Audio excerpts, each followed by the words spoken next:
when they go low, we go high. Casting our vote is the ultimate way we go high when they go low. Voting is our high. Why did the First Lady of the oldest democracy in the world need to tell people that voting is important?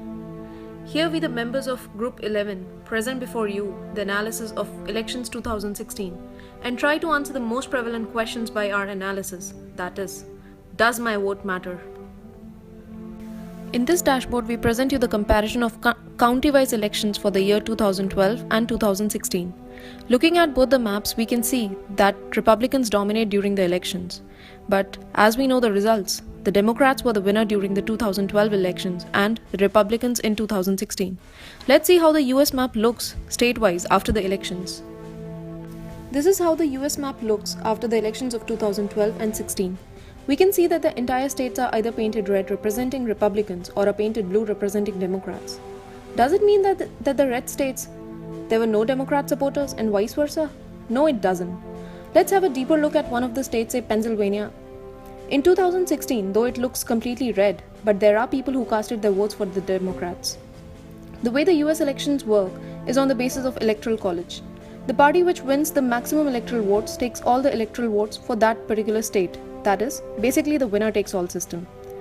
We can also see that some of the states which were inclined to the Democrats in 2012 are now Republican in 2016. These states which swing the decision of the elections are called swing state. Let's see which states were the decision makers of election 2016.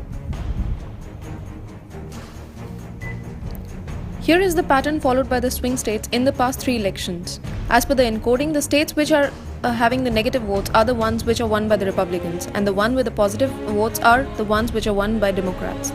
As we can see in the elections 2016, there were 6 states which flipped the decisions majorly. Some of them were Florida, Ohio, Pennsylvania, and Wisconsin.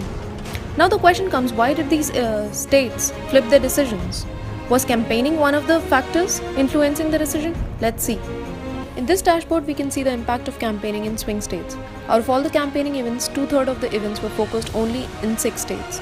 The bar chart shows the events conducted by Democrats and Republicans in these states, and this has been sorted by the number of electoral votes. We can see Florida has received the maximum attention in campaigning.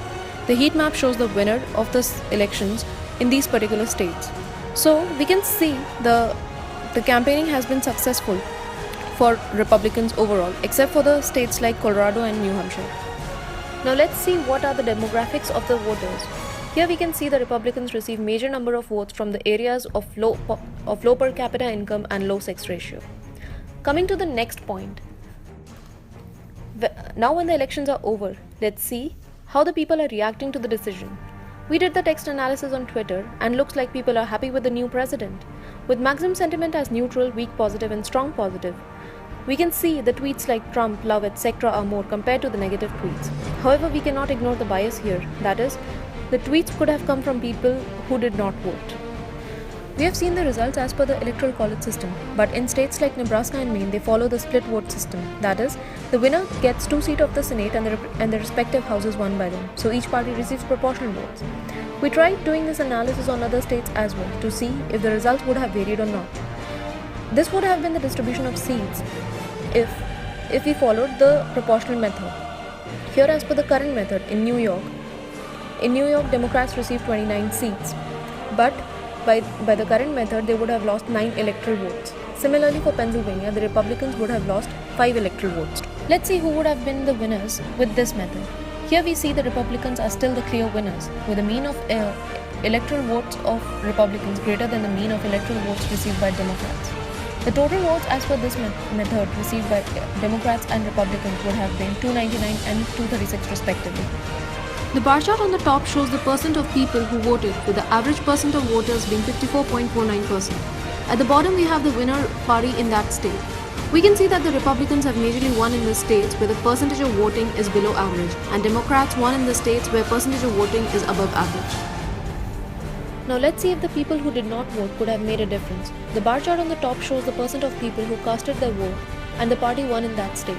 The second graph shows the percent margin with which the party has won, with the average margin being 9.6%. At the bottom, we have the percent of people who did not cast their vote. In states where the parties have won with a very low margin and that have the percent of non-voters as high, the vote of every person matters. Their votes could have been a game changer. Each vote could have mattered. Here we have taken the difference of the percent of non-voters and the marginal difference between the parties. We can see that in states like Arizona, if 54.41% of the people would have voted, the results could have been different. Thus we can say that every vote matters. Coming to this summary, we have seen the overview of elections 2016, pattern followed by the swing states, campaigning in the swing state, demographic of voters, public reaction to the results if the electoral votes were splitted, voter turnout, and every vote counts. That's how we go high. We vote. How do we go high? How do we go high?